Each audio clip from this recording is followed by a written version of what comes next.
Sir TDP, Janasena సీట్ల సర్దుబాటుకు సంబంధించి ఒక కొలిక్కి రాలేదు. దాని గురించి చర్చలు జరుగుతున్నాయి. ఎప్పుడొస్తుంది ఆ అభ్యర్థుల విషయంలో ఒక క్లారిటీ అని.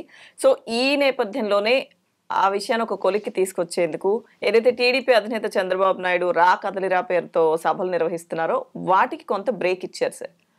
సో, ఈ జనసేనతో సీట్ల సర్దుబాటు అని ఈ అంశాన్ని ఒక కొలిక్కి తీసుకొస్తాం. అలాగే ఉమ్మడి మేనిఫెస్టో కూడా గతంలో చెప్పారు కదా సార్. వీటన్నిటి మీద ఒక స్పష్టత వస్తుంది. ఈ కార్యక్రమాల వల్ల సభ వాయిదా వేశారు కొద్ది రోజులు. సో, ఏవైతే ఇప్పటివరకు ఉన్న అభ్యర్థుల మధ్య ఏదో సమన్వయ లోపం గాని ఎన్ని అయితే మనం మాట్లాడుకున్నామో వీటన్నిటికి ఇప్పుడు ఒక క్లారిటీ వచ్చే అవకాశం ఉందా sir? I don't think so. Okay. అవునా? నేను 6-7 నెలల నుంచి కంటిన్యూస్గా చెప్తూనే ఉన్నాను. సార్ ఎలక్షన్ షెడ్యూల్ ఫిబ్రవరి 2024లో వస్తుంది. Approximately 15th February or something like that. అప్పటిదాకా ఈ పొత్తుల వ్యవహారం తేలదు. Point number 1. దానికోసం అని చెప్పి ఆయన కదిలేరా దానికి ఒక 3-4 రోజులు బ్రేక్ ఇచ్చారు అంటే సరే పాప ఈ మూల నుంచి ఆ మూల వరకు ఆయన కూడా తిరిగాడు. ఆయన వయసు రీత్యా ఆరోగ్య రీత్యా 2-3 రోజులు బ్రేక్ తీసుకొని ఉండొచ్చు. పనిలో పనిగా ఇది చేయొచ్చు. దానికోసం అని చెప్పి చేసి ఉంటారు. అంతేగాని ఆ పొత్తుల వ్యవహారం ఇప్పట్లో తేలదమ్మా. ట్రై పార్టీ కదా, ఇక్కడ ముగ్గురు కదా. బీజేపీతో నేను శాశ్వతంగా తెగతెంపులు చేసుకున్నాను అని ఆయన చెప్పాలి. అది చెప్పలేదు. వీళ్ళతో కలిసి వెళతాను అని చెప్పి జైల్లో ఉన్నప్పుడు కలిసినప్పుడే చెప్పేశాడు. అక్కడ తెగదెంపులు చేసుకోకుండా ఇక్కడ కలుస్తానని ఎలా చెప్తాడు? బీజేపీ నేతలు కాస్త కోస్త కోపం వస్తుందా రాదా ఆ విషయం మీద? కానీ అలాగని చెప్పి వాళ్ళ కోపాన్ని వ్యక్తపరచరు. ఇప్పుడు పవన్ కళ్యాణ్ పరిస్థితి ఏంటంటే కుడితిలో పడ్డ ఎలకలాగా ఉంటుంది. బీజేపీని కాదంటే నా పరిస్థితి ఏంటి, తెలుగుదేశంతో పోతే నా పరిస్థితి ఏంటి, తెలుగుదేశంతో పోతేనేమో నన్ను పైకి ఎదగనీయడు, చీఫ్ మినిస్టర్ కానియడు, డిప్యూటీ చీఫ్ మినిస్టర్ కూడా కాడు, ఆయనేమో సీట్లు ప్రకటించుకుంటూ వెళ్ళిపోతున్నాడు, చివరిగా మిగిలిపోయిన తాలు సీట్లు ఏదైనా ఉంటే నా మొహాన్ని కడతారనేటువంటి భయం, చెప్పకుండా చేస్తే బీజేపీ వాళ్ళు ఏం చేస్తారనేటువంటి భయం, మన ఇద్దరం కలిస్తే గానీ అధికారంలోకి రాలేమేమో అన్నటువంటి భయము చంద్రబాబు నాయుడికి. వీటన్నిటి మధ్య తేల్చుకోవాలి కదా వాళ్ళు ఫస్ట్.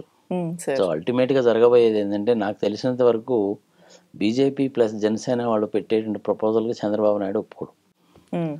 వాళ్ళు అప్రాక్సిమేట్లీ మాకు 50% కావాలని అడుగుతున్నారుగా. 80 సీట్లు కదా, అందులో ఒక 50 ఏమో జనసేనకి, 30 ఏమో మాకు. అది మేము పంచుకుంటాము, మీకు అనవసరం అన్న లెవెల్లో మాట్లాడుతున్నారు కదా. అందుకని ఇవన్నీ కూడా అంత తొందరగా తేలియ కావు. ఎలక్షన్ షెడ్యూల్ వచ్చిన తర్వాత కూడా మళ్ళీ కుమ్ములాట్లు మొదలవుతాయి. అందుకని ఏంటంటే ఇవన్నీ కూడా మనం ఏదో డిస్కస్ చేసుకోవడానికే సరిపోతాయి, కానీ అల్టిమేట్గా చెప్పాల్సింది వాళ్ళ ముగ్గురే కదా. బీజేపీ వాళ్ళు అయితే ఏమీ మాట్లాడరు, కూల్గా కామ్గా ఉంటారు. రోడ్ మ్యాప్ ఏమైనా మమ్మల్ని అడిగినటువంటి వాడివి సీట్ల దాని గురించి నువ్వు మమ్మల్ని అడుగుతావేందయా, ప్రతి ఒక్కటి మమ్మల్ని అడుగుతావేంది, ఇంక నువ్వు చేసేది ఏంది అంటారు. నీకేదో లాస్ట్ టైం ఒక 6% వచ్చింది కదా, నీ తిప్పలేదో, నువ్వు పడలే, నీకు వచ్చింది కదా, ఇంక వద్దులేవా మన ఇద్దరం అని చెప్పొద్దు అంటారు. వాళ్ళకి ఆంధ్రప్రదేశ్లో ఏం పెద్ద స్టేక్ లేదు కాబట్టి 20-25 సంవత్సరాల దీర్ఘకాలిక ప్రణాళికతోటే వాళ్ళు బీజేపీ వాళ్ళు ముందుకు వెళ్తారు. అందుకని చెప్పి ఈయన ఉన్నా లేకపోయినా కానీ they don't bother. Chandrababu Naidu మటుకు చీఫ్ మినిస్టర్ అన్న సంగతి డిసైడెడే. డిప్యూటీ చీఫ్ మినిస్టర్ కూడా లేదని చెప్పి లోకేషే చెప్పేశాడు. అక్కడే లోకేష్ పాపం ఇలా కొంప ముంచేశాడు. గ్రౌండ్ రియాలిటీస్లోకి వచ్చేసరికి ఏంటంటే పవన్ కళ్యాణ్కి సంబంధించిన వాళ్ళందరూ టీడీపీకి ఓట్లు వేయాలంటారు, కానీ టీడీపీ వాళ్ళు మనకు పవన్ కళ్యాణ్కి వేయరు. ఇంకా అది ఎట్లా కుదురుతుంది? కుదరదు కదా. అది కార్యకర్తల్లో లోయర్ లెవెల్లో సమన్వయం చేయడం అనేటువంటిది చాలా డిఫికల్ట్ టాస్క్. జగన్మోహన్ రెడ్డికి ఈ ప్రాబ్లమ్స్ అన్నీ ఏమి లేవు కదా. అందులో మధ్య మధ్యలో ఏదో కామెంట్స్ చేస్తూ ఉంటారు, ఎమ్మెల్యేలను మార్చేస్తున్నాడు, ఆ కాన్స్టిట్యున్సీలో పనికిరాని వాడు ఈ కాన్స్టిట్యున్సీకి ఎట్లా పనికి వస్తాడు. అసలు అట్లా మార్చడం అనేటువంటిది, షిఫ్ట్ కావడం అనేటువంటిది మొదలుపెట్టింది చంద్రబాబు నాయుడు. తెలిసిందే కదా మనకి. ఆయన అంతకుముందు తిరుపతికి దగ్గర ఉండేటువంటి కాన్స్టిట్యున్సీలో కదా మొట్టమొదట్లో ఉండేవాడు ఆయన. దాని తర్వాత కదా కుప్పంకి వెళ్ళాడు.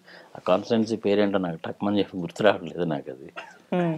అట్లనే బుచ్చే చౌదరి గారిని తీసుకున్నారనుకోండి, రాజమండ్రి అర్బన్ నుంచి రూరల్కి షిఫ్ట్ చేశారుగా.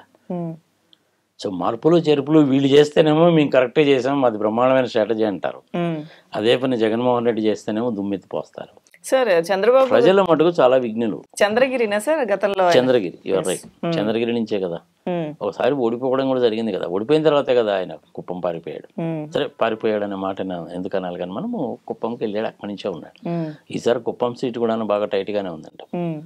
2014లో 70,000 చిల్లర మెజారిటీ వచ్చింది. మన 2019లో 30,000 మెజారిటీ. కుప్పంకి ఏమవుతుందంటే అటుపక్క తమిళనాడు నుంచి ఇటుపక్క కర్ణాటక నుంచి వచ్చే ఓటర్స్ చాలా మంది ఉంటారు. వాళ్ళందరూ ఓటర్ రిజిస్ట్రేషన్ ఇక్కడ కూడా ఉంటుంది వాళ్ళకి. డిఫరెంట్ టైమింగ్స్లో కదా జరుగుతాయి ఎలక్షన్స్.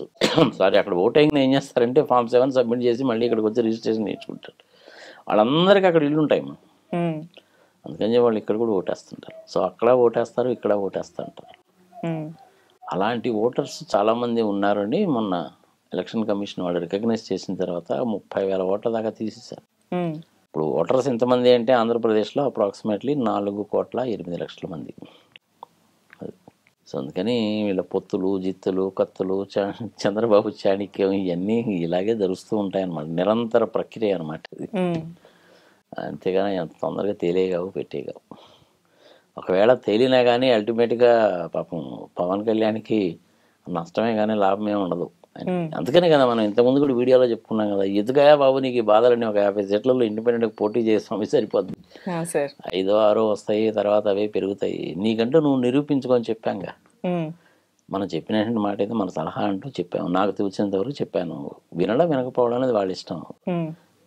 చంద్రబాబు నాయుడు గారు బీజేపీని కానీ కాంగ్రెస్ని కానీ జనసేనని కానీ ఎదగనివ్వడు. ఇది నగర సత్యం, ఇది అందరికీ తెలుసు. ఇంకా అన్నప్పుడు పోయి ఆయనతోటి ఎందుకు పోవాలి. పవన్ కళ్యాణ్కి ఏంటంటే ఆలోచన తక్కువ, ఆవేశం ఎక్కువ. ఏదో ఆవేశంలో ఏంటంటే క్షణిక ఆవేశంతో టక్మని ఏదో మాట్లాడేస్తాడు, అడ్డంగా ఇరుక్కుపోతుంటాడు.